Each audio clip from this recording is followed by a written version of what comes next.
Una nueva concepción acerca del Mesías, una nueva concepción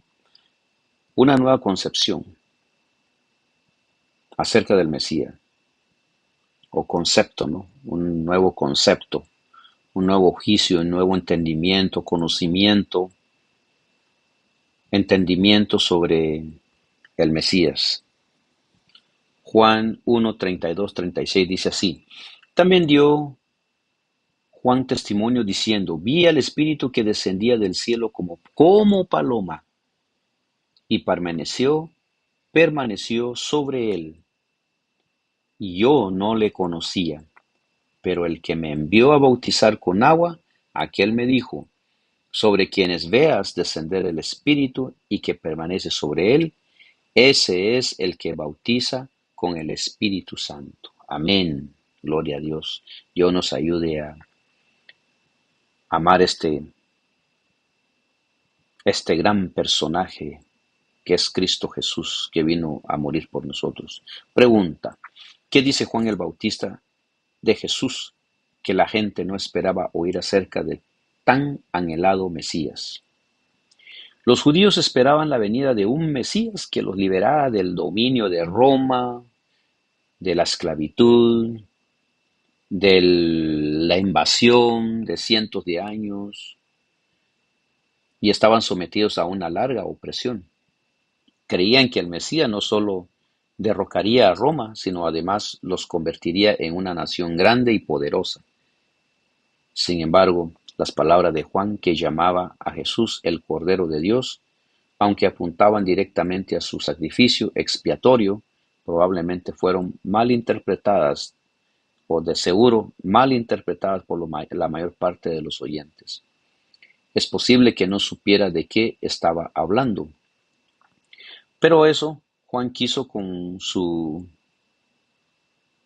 evangelio cambiar la idea de que tenía del Mesías, para que reconocieran en Jesús el cumplimiento de las profecías acerca del Rey que vendría y de su misión.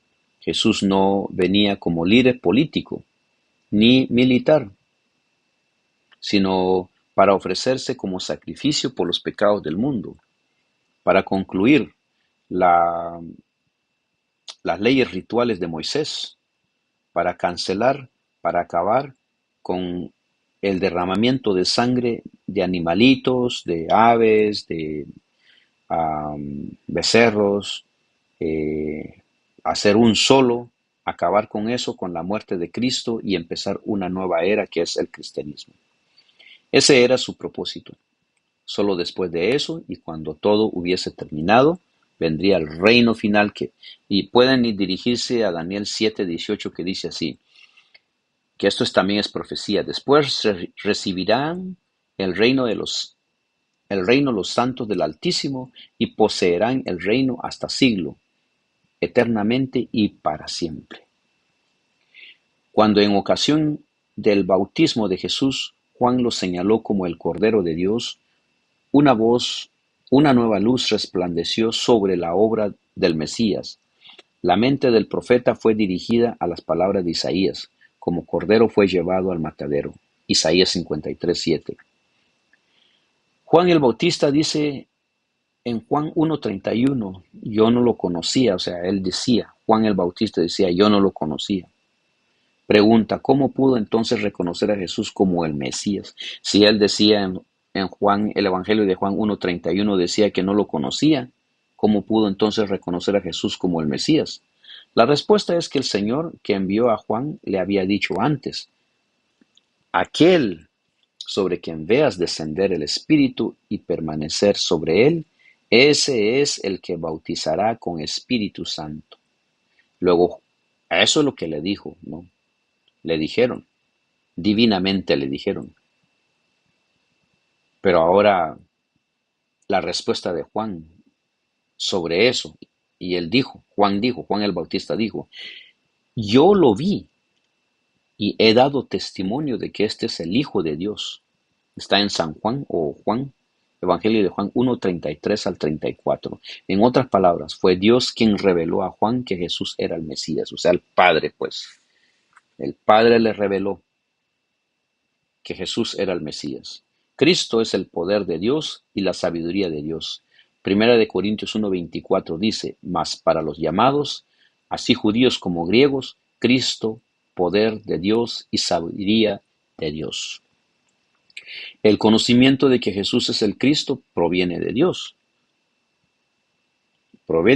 mismo, mediante el poder de convicción que produce el Espíritu Santo. Ve, y hasta la fecha sucede eso.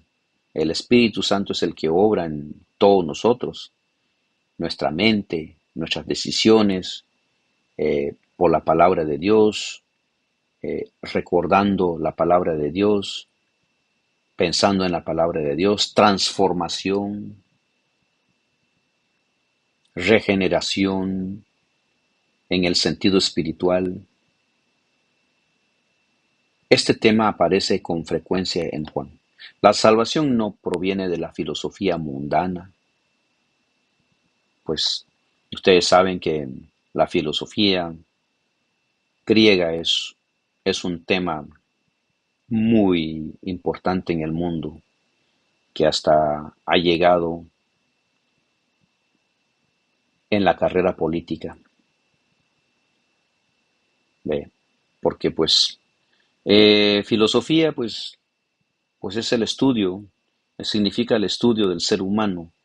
O sea, en otras palabras, los filósofos van a estar ahí estudiando el ser humano, de dónde vino, por qué está, a dónde va. Así van a terminar, así se va a acabar el mundo, así terminan sus vidas. Así ya llevan más de 2000 años estudiando quién es el ser humano y no entienden y no saben. Es más, ni saben cómo es el proceso de la fecundación de un bebé y el procedimiento de la evolución de un bebé en 9 meses en el cuerpo de una mujer. Entonces, ahí van a estar los filósofos estudiando, así va a pasar otros 5000, 10000 años más y ahí van a estar estudiando.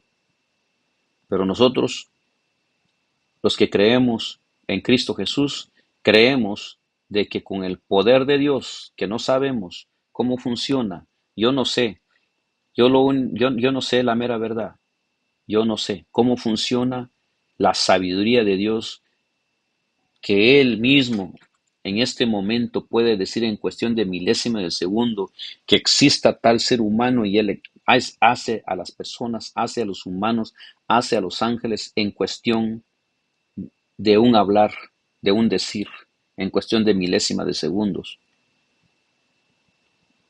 Es una tecnología que en verdad no la tenemos. Es una tecnología que no sabemos cómo funciona, pero es la tecnología más superior que todos los científicos en la actualidad. No sabemos cómo funciona, yo no sé cómo funciona. Y Él mismo, la misma palabra de Dios dice también que Dios sostiene a los mundos, sostiene a los planetas en el aire. Imagínense la luna ahí sostenida, el sol sostenido ahí en el espacio y tiene sus leyes en su gravedad de rotación, de movimiento, su estado, su estado de como sol, como planeta. Y pues, ¿quién gobierna? ¿Quién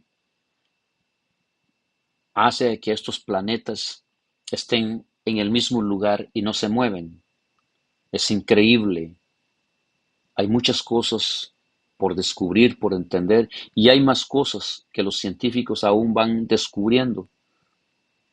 Imagínense cuánto tiempo lleva el ser humano a estar estudiando el mundo y no termina de conocer. Vamos un poco a los comentarios, dice así. Cuando el Salvador principió su ministerio, el concepto que el pueblo tenía acerca del Mesías y de su obra era tal que inhabilitaba completamente al pueblo para recibirlo. El espíritu de verdadera devoción se había perdido en las tradiciones y el ritualismo, y las profecías eran interpretadas al antojo de corazones orgullosos amantes del mundo.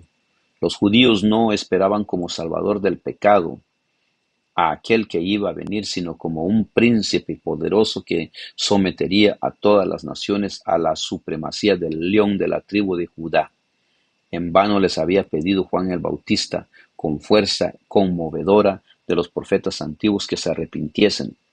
En vano, a orillas del Jordán, había señalado a Jesús como el Cordero de Dios que quita el pecado del mundo. Dios trataba de dirigir su atención a la profecía de Isaías con respecto al Salvador doliente, pero no quisieron oírlo. Libro, libro, libro, el discurso maestro de Jesucristo, página 7. A la luz de la revelación divina, por medio del sacrificio expiatorio, podemos ver el glorioso plan de redención por el cual nuestros pecados son perdonados y nosotros somos atraídos por el corazón del amor infinito. Vemos cómo Dios puede conservar toda justicia y sin embargo perdonar el transgresor de su ley. Perdonar al transgresor de su ley. Y no somos simplemente perdonados, sino que somos aceptados por Dios a través del amado. El plan de redención no es sólo una forma de escapar del castigo de la transgresión, sino que el pecador recibe el perdón de sus pecados por medio de ese plan. Y finalmente será recibido en el cielo, pero no como un delincuente que es perdonado y dejado en libertad, y que sin embargo es objeto de desconfianza y no se le brinda amistad, ni se le tiene fe, sino que se le da la bienvenida como a un niño se le da de nuevo la más plena confianza. El sacrificio de nuestro Salvador ha hecho amplia provisión para cada alma arrepentida y creyente. Somos salvos porque Dios ama a lo que ha sido comprado con la sangre de Cristo. No solo perdonará al pecador arrepentido, no solo permitirá entrar en el cielo, sino que Él, el Padre de misericordia, aguardará en los mismos portales del cielo para darnos la bienvenida, para darnos una amplia entrada en las mansiones de los bienaventurados. Oh, qué amor, qué maravilloso amor ha mostrado el Padre en la dádiva de su amado Hijo por esta raza caída. Y este sacrificio es un canal para que fluya su amor infinito, para que todo el que cree en Jesucristo pueda recibir como el Hijo pródigo plena y gratuita reintegración al favor del cielo. Se encuentra en Comentarios de Elena G. de White o Comentario Adventista del Séptimo Día, tomo 7, página 962. Cuídense amigos, hasta pronto.